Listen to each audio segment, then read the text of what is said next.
Hardik from Batch 07 from Bennett University, pursuing BTech second year right now in second year, second semester.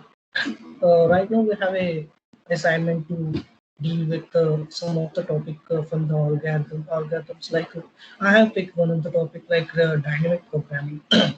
Let's dive into dynamic programming. Before diving into dynamic programming, I just want to introduce what is an algorithm.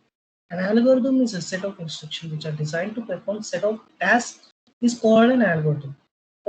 In a brief way, in a simple way, algorithm refers to a set of rules like instructions by step by step. It defined by step work and it will be executed upon the order get the expected result. Up to the expected results, the algorithm will work on the set of rules or instructions step by step, and then it will be executed upon the expected results. Let's and now basically, why do we study algorithms? Algorithms are used in every part of computer science. Like algorithm is not only used in computer science, and it is mostly used in the placement section. In the placements, everyone was going to ask, every company was going to ask about the data structure and algorithm. So this is the important topic which will be used for the whole life of the BTech and for the further also. And algorithm is every part of computer science. They form the fields of backbone.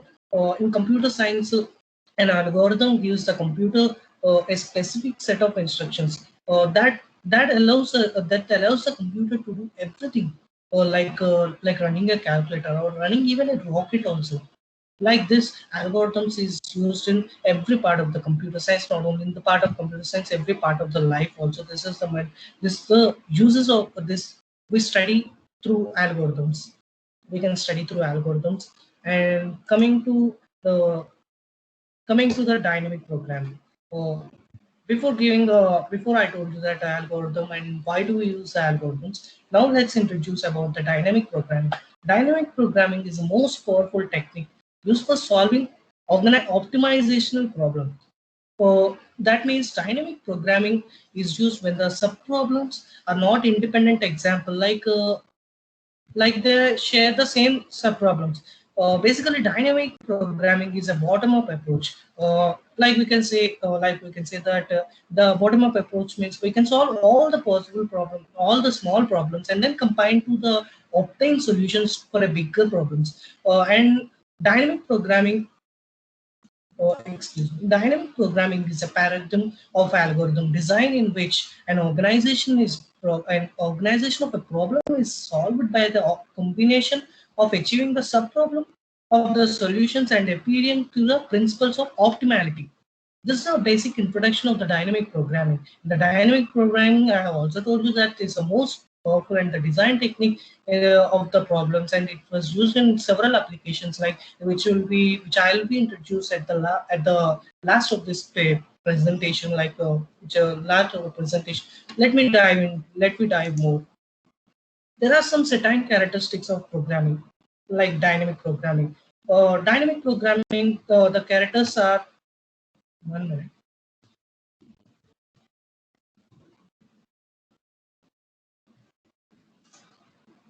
Basically, the dynamic programming characteristics of a dynamic programming is if an optimal. There are two types of dynamic programming characteristics, like optimal substructure, the overlapping subproblems. Optimal substructure. If an optimal solution contains an optimal sub-solutions, then a problem exhibits an optimal substructure. Like we can say, optimal solution has a problem that they then we can recursively define an optimal solution. If a problem has an optimal substructure, suppose let us assume if the given problem if the given problem with which was having a optimal substructure, then we can recursively define an optimal solution. But in some cases, if a problem doesn't have an optimal substructure, there is no basis for defining a recursive algorithm to find an optimal going to overlap. Basically, overlapping subproblems means when a recursive algorithm would visit the same subproblems repeatedly, like means the subproblems visit the same recursive algorithm repeatedly. then the problem has some overlapping subproblems. Like overlapping subproblems. If a problem has an overlapping subproblems, then we can improve and recursive implementation by computing the subproblem only once. We can improve the recursive implementation by computing subproblem only once. Within one chance, we can improve the recursive of implementation. If a problem, suppose if the given problem is doesn't having a overlapping sub problems, we don't have anything to gain by using dynamic programming. We don't have anything like using dynamic program. Now coming to the next part, elements of the dynamic program. There are certain elements of the dynamic programming like substructure and the bottom uh, substructure and the bottom up and the table structure. Let's divide into three parts and we'll discuss it briefly. Substructure. Suppose if a substructure it decomposes a problem in a smaller subproblems. Uh, the given problem will be decomposes in a smaller subproblem and it shows the solution for the original problem or the problem for the smaller subproblems. Sorry.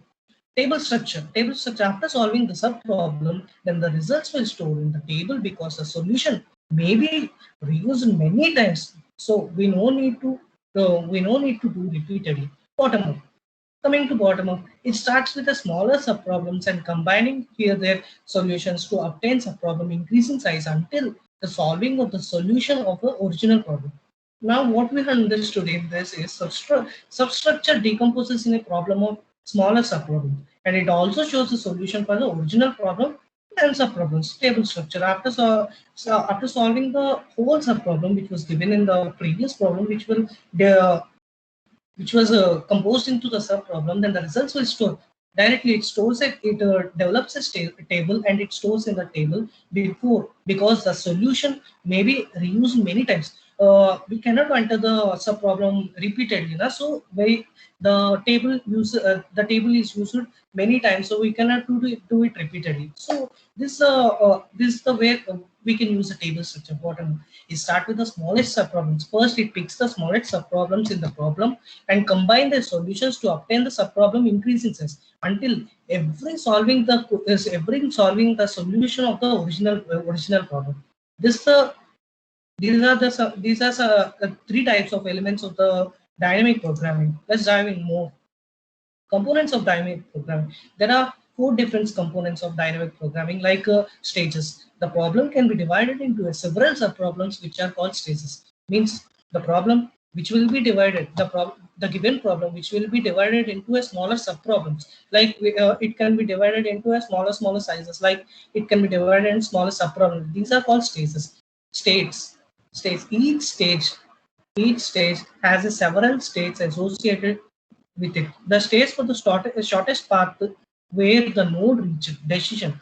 At each at each stage, there can be a multiple choices of which one of the best decisions should be taken. The decision taken at every stage should be optimal, and this is called the stage decision. Every decision should be optimal. Then only we can call it as a stage decision. After then, we cannot call it as stage decision. And there is one more thing, last but not least, it's optimal policy. This is a rule which determines the decision at each stage. A policy is called an optimal policy. Let's dive more. There are how we can develop a dynamic programming algorithm. Basically, we can develop a dynamic programming algorithm by characterizing the structure of an optimal solution, which we have discussed in the previous slide regarding the optimal solution. It characterizes the structure of the optimal solution, then it recursively define the value of the optimal solution, like divide and conquer. The divide and conquer is used to divide problem into two or more optimal parts, like recursively. This helps us to determine what the solution will look like. Then we have to compute the value of the optimal solution from the bottom up, starting with the smallest subproblems. Construct the optimal solution for the entire problem from the computed values of a smaller subproblems. This is the process and the development of a dynamic programming algorithm, which will be which will the dynamic programming algorithm will be created. And last but not least, There are some several applications. I have already told you in the previous slide. There are many applications. At the beginning, I told you that there are many applications. There are some set-time applications of dynamic programming. Like the dynamic programming contains in the divide and conquer method and the 0 by 1 knapsack problem and the mathematical optimizational problem. Next, all page, shortest problem, relatability, design problem, longest common subsequence, flight control, and the robotics control, time charge. It includes a job to maximize the CPU. There are more, but I have described some of for you better understanding. Let's end this session. This is the matter which I have deep dive into the dynamic programming, and I have entered the some of the related matter which I have liked, and which I think it's the better matter to provide to the students. Like, so I have created this dynamic some of the slides for dynamic programming. Thank you so much.